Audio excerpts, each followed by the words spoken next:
Bismillahirrahmanirrahim. Assalamualaikum warahmatullahi wabarakatuh. Teman-teman kelas 8 yang berbahagia, bertemu kembali dengan Pak Aziz. Alhamdulillah, jika pertemuan lalu kita sudah membahas poin A, ya, materi kedudukan, fungsi dan arti Pancasila bab 1. Pertemuan kali ini kita akan membahas yang B, yaitu materi arti penting Pancasila sebagai dasar negara dan pandangan hidup. Apa sih pentingnya Pancasila? Ya, yang posisinya sebagai dasar negara dan pandangan hidup. Nah, minggu lalu Pak Jis jelaskan dasar negara itu apa, Pancasila sebagai pandangan hidup itu apa, sudah ya.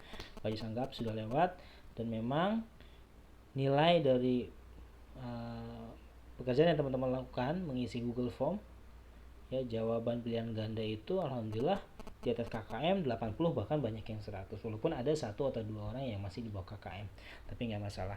Nah, teman-teman boleh sambil buka buku paket halaman 3, dimana situ juga ada sebetulnya ringkasannya.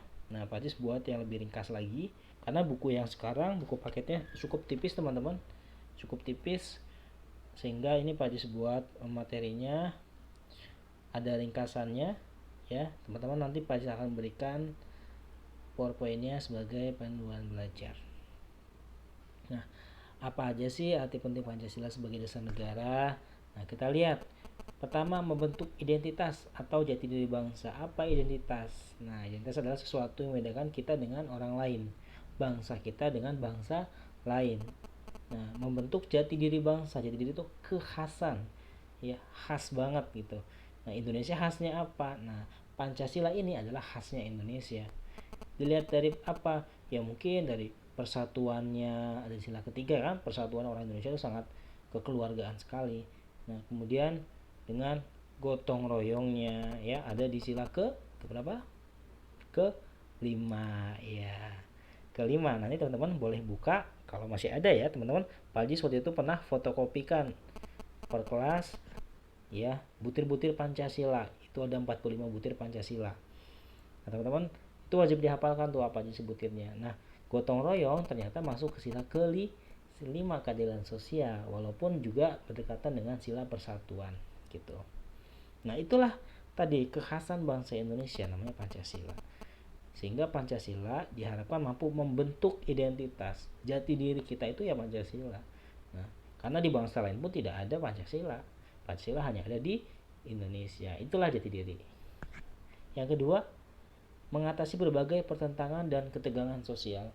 Ketika terjadi pertentangan, ketika terjadi masalah, ya, ketegangan sosial di Indonesia, maka rujukannya, panduannya bisa melihat pada Pancasila, ya. Ketika teman-teman bisa melihat suku Madura yang saat itu sedang bertikai dengan suku Dayak tahun 2001. Nah, itu videonya ada di YouTube, beritanya juga banyak di internet, teman-teman bisa cari di sana. Maka rujukan dari permasalahan seperti itu, pertentangan antar suku adat, antar suku, ya, atau antar budaya, maka bisa dilakukan dengan merujuk kembali bahwa sila ketiga menjunjung tinggi yang namanya persatuan Indonesia. Kita sebagai Indonesia, sebagai masyarakat bangsa Indonesia, harus mengutamakan persatuan di atas segalanya, sehingga kepentingan pribadi akan luntur dengan sendirinya, karena yang diutamakan adalah kepentingan nasional gitu. Nah, ini memberikan arah tujuan sekaligus menjadi pendorong dalam upaya pencapaian tujuan bangsa. Memberikan arah tujuan, teman-teman, sila kelima apa? Keadilan sosial. Nah, itu salah satu arahnya, bahwa pemerintah negara Indonesia, bangsa Indonesia harus mampu, ya, membuat masyarakatnya memiliki keadilan sosial, ya, memiliki keadilan sosial. Dibuktikan dengan apa? Misalnya pemerataan pembangunan. Kalau dulu mungkin 20 tahun lalu atau sebelumnya, ya, pembangunan masih terfokus di kota-kota besar, Jakarta, Surabaya, Medan, ya, untuk Sumatera dan sebagainya, kota-kota besar saja. Kalau di Sulawesi mungkin ada Makassar gitu, ya. Nah, karena ada keadilan sosial ini, maka pembangunan harus diciptakan merata. Nah, lagi-lagi Pancasila memberikan arah dan tujuannya gitu, sekaligus menjadi pendorong dalam upaya pencapaian tujuan bangsa. Nah, tujuan bangsa apa sih? Yuk, di mana lihat tujuan bangsa? Ada di pembukaan UUD alinea ke 4. Nah, kemudian daripada itu, untuk membentuk suatu pemerintahan negara Indonesia yang melindungi segenap bangsa Indonesia dan seluruh tumpah darah Indonesia, dan untuk memajukan kesejahteraan umum, tuh tadi, melindungi segenap bangsa Indonesia. Jadi negara ini harus bisa melindungi, pemerintah harus bisa melindungi bangsa Indonesia dari apa? Dari adanya ancaman baik dari dalam negeri maupun luar negeri, ya. Melindungi segenap bangsa Indonesia dan seluruh tumpah darah Indonesia, dan untuk memajukan kesejahteraan umum, atau harus dimajuin untuk kesejahteraannya. Nah, tidak boleh lagi ada masyarakat yang miskin, yang kesulitan dalam hidupnya. Ini tujuan. Nah, maka Pancasila mendorong supaya tujuan bangsa yang tadi itu, ya, keadilan sosial tercapai. Nah, itu pentingnya Pancasila, artinya penting Pancasila. Yang keempat, pedoman untuk memecahkan berbagai masalah berbangsa bernegara, mulai dari masalah politik bisa diselesaikan kalau kita merujuk kepada Pancasila. Masalah ekonomi bisa juga diselesaikan, ya, dengan prinsip keadilan sosial yang tadi, prinsip gotong royong yang tadi, ya. Teman-teman tahu koperasi, ya, tentu. Nah, koperasi itu adalah hasil pemikiran dari siapa tokohnya? Tokoh koperasi Bung Hatta, yang dimana beliau, ya, bercermin dari masyarakat Indonesia yang suka gotong royong. Lagi-lagi gotong royong ada di sila kelima. Nah, masalah ekonomi itu bisa diselesaikan dengan, ya, sila kelima. Sosial budaya tadi, konflik bisa diselesaikan dengan melihat atau merujuk kepada Pancasila, hingga pertahanan keamanan. Sarana pemersatu bangsa dan negara. Ketika terjadi konflik, maka Pancasila bisa menjadi pemersatu. Karena rujukan utama semua agama yang diakui di Indonesia ada Islam, Kristen, Katolik, Hindu, dan Buddha, serta satu kepercayaan namanya Konghucu. Nah, rujukannya adalah sama-sama Pancasila. Ketika terjadi pertentangan antar agama, maka yang menjadi patokan bukan agama, misalnya Islam berseteru dengan agama Hindu, ya. Ya, walaupun Islam tentu menganggap agamanya terbaik, Hindu pun tentu menganggap agamanya terbaik, maka rujukannya bukan agama masing-masing, tapi rujukannya adalah Pancasila, karena Pancasila menjadi dasar negara. Nah, dasar negara, ya, pemersatu bangsa itu Pancasila. Karena kalau masing-masing, ya, mengungguli, merasa paling benar, ya, masing-masing tentu merasa paling benar. Kalau masing-masing punya pegangan, pasti merasa paling benar. Tapi ketika pegangannya yang paling tinggi dalam bernegara yaitu Pancasila, maka tentu, ya, ini akan menjadi sarana yang memersatukan semua agama yang diakui tadi, ada 5 dan 1 kepercayaan, menjadi bersatu dalam kesatuan NKRI. Nah, ini Pancasila menempatkan manusia. Sekarang yang C, teman-teman, nilai-nilai Pancasila sebagai dasar negara dan pandangan hidup. Kalau tadi arti pentingnya, nah, seberapa penting sih? Nah, tadi dibahas tuh, ya, pemersatu bangsa, kemudian membentuk identitas, apalagi tadi memberikan arah, tujuan, ada 5, ya, tadi, ya. Kalau di buku paket, buka halaman ketiga. Nah, sekarang yang C, teman-teman, nilai-nilai Pancasila sebagai dasar negara. Nah, ternyata 5 sila tadi, ya, mulai dari ketuhanan yang Maha Esa sampai keadilan sosial, punya poin-poin, punya nilai-nilai yang terkandung di dalamnya, ya. Nah, misalnya sila pertama, ketuhanan yang Maha Esa, kita harus ngapain aja sih berdasarkan sila tersebut? Nah, teman-teman bisa lihat di halaman ketiga. Nah, itu disebut sebagai butir-butir Pancasila. Sudah Pak Jis bagikan, waktu itu ada 45 butir Pancasila. Nah, kita lanjut. Pancasila menempatkan manusia dalam keluhuran harkat dan martabatnya sebagai makhluk ciptaan Tuhan yang Maha Esa. Nah, yang pertama, sila pertama, ketuhanan yang Maha Esa. Bangsa Indonesia menyatakan kepercayaannya dan ketakwaannya terhadap Tuhan yang Maha Esa. Nih, jadi pernyataan, ya, pernyataan kepercayaan. Berarti bangsa Indonesia ini percaya, ya, bertakwa sama siapa? Sama Tuhan yang Maha Esa. Nah, itu dibuktikan dari sila pertama. Kemudian mengembangkan sikap saling menghormati, ya, mengembangkan sikap saling menghormati kebebasan menjalankan ibadah sesuai dengan agama dan kepercayaan masing-masing.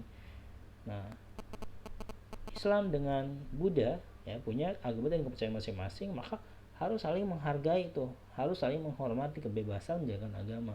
Nah, tidak boleh ketika ada salah satu agama yang sedang beribadah, kemudian, ya tempat ibadahnya kita kotori, ya kita usik, ya itu tidak boleh karena melanggar tadi sila pertama nih. Tujuan dari sila pertama adalah mengembangkan sikap kita nih yang menghormati perbedaan agama, kebebasan menjalankan agama. Lanjut, tidak memaksakan suatu agama dan kepercayaan terhadap Tuhan yang Maha Esa. Nggak boleh kita paksain. Kita yakin agama kita paling benar, tapi Pancasila mengatur kita tidak boleh memaksakan. Pak, kalau dakwah gimana? Nah, dakwah adalah sarana kita ya untuk menyampaikan apa yang kita yakini benar kepada orang lain.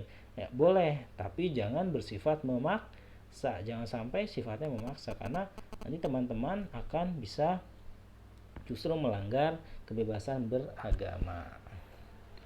Sila kedua, kemanusiaan yang adil dan beradab, mengakui dan memperlakukan manusia sebagai sesuai dengan harkat dan martabatnya, ya, sesuai dengan harkat dan martabatnya sebagai makhluk Tuhan yang Maha Esa. Jadi diperlakukan sesuai dengan kemanusiaannya, ya, manusiawi. Manusia perlakukan sebagai manusia. Nah, mengembangkan sikap saling mencintai sama manusia, cinta itu sama manusia. Kemudian mengembangkan sikap tidak semena-mena terhadap orang lain. Nah, sila ketiga, mampu menempatkan persatuan-kesatuan serta kepentingan dan keselamatan bangsa dan negara sebagai kepentingan bersama di atas kepentingan pribadi dan golongan.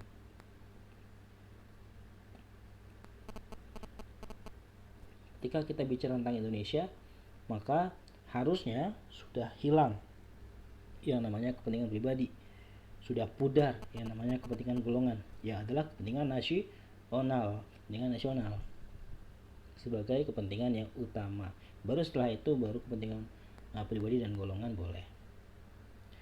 Mengembangkan rasa cinta kepada tanah air dan bangsa. Nah, sila ketiga ini nilai-nilainya adalah supaya kita memiliki rasa cinta, ya. Kalau udah ada rasa cinta gimana? Dikembangkan lagi ke yang lebih tinggi. Nah, makanya bahasanya mengembangkan rasa cinta tanah air dan bangsa. Mengembangkan persatuan Indonesia atas dasar Bhinneka Tunggal Ika. Jadi kita bersatu itu dasarnya adalah slogan Bhinneka Tunggal Ika, berbeda tapi tetap satu. Gitu. Sila keempat, kerakyatan yang dipimpin oleh hikmat kebijaksanaan dalam permusyawaratan perwakilan. Nah, sebagai warga negara, sebagai warga negara dan warga masyarakat, setiap manusia Indonesia mempunyai kedudukan, hak dan kewajiban yang sama. Nah, haknya, kewajibannya sama karena sama-sama warga negara, ya. Tidak boleh ada yang merasa haknya lebih tinggi, ya, atau kewajibannya lebih rendah. Nah, di dalam musyawarah diutamakan kepentingan bersama di atas kepentingan pribadi dan golongan. Nah, sila keempat mengajarkan kita bahwa dalam memecahkan masalah bisa melalui musyawarah. Bagaimana jika musyawarah tidak terjadi konsensus atau kesepakatan? Iya, dilakukan yang namanya voting, pemungutan suara. Keadilan sosial bagi seluruh rakyat Indonesia. Ini mengembangkan perbuatan yang luhur yang mencerminkan sikap dan suasana kekeluargaan, ya. Mengembangkan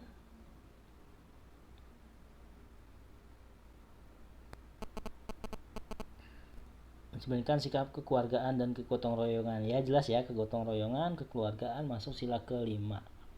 Nah, suka melakukan kegiatan dalam rangka mewujudkan kemajuan yang merata dan berkeadilan sosial. Nah, tujuannya supaya semua merasakan keadilan sosial. Ya, itu saja teman-teman materi kali ini. Hanya yang B dan C. Kalau yang B arti penting, seberapa penting sih Pancasila? Ada 5 tadi garis besarnya. Terus nilai-nilai Pancasila itu apa aja sih? Nah, kalau nilai-nilai Pancasila teman-teman, ya, teman-teman bisa melihat dari sila-silanya. Pertama, ketuhanan yang Maha Esa, maka kita harus, ya, yakin percaya sama Tuhan yang Maha Esa. Toleransi antar agama, ya, begitu ya. Sila kedua, kemanusiaan, berarti kita harus memiliki rasa kemanusiaan yang tinggi, rasa keadilan yang baik. Nah, sila persatuan, berarti kita harus memiliki rasa persatuan yang baik, meninggalkan kepentingan pribadi atau golongan demi kepentingan bersama atau kepentingan umum bangsa dan negara. Dan selanjutnya sila keempat dan sila kelima, gitu. Jadi itu saja pertemuan kali ini. Minggu depan teman-teman silakan baca poin yang D, ada di halaman, ya, 6. Nah, selanjutnya untuk berikut ini teman-teman silakan mengerjakan Google Form sebagai post test dari pembelajaran hari ini. Ya, tolong dikerjakan karena akan Pak Ajis masukkan sebagai nilai harian teman-teman. Pak Ajis tutup. Terima kasih. Mohon maaf. Wassalamualaikum warahmatullahi wabarakatuh.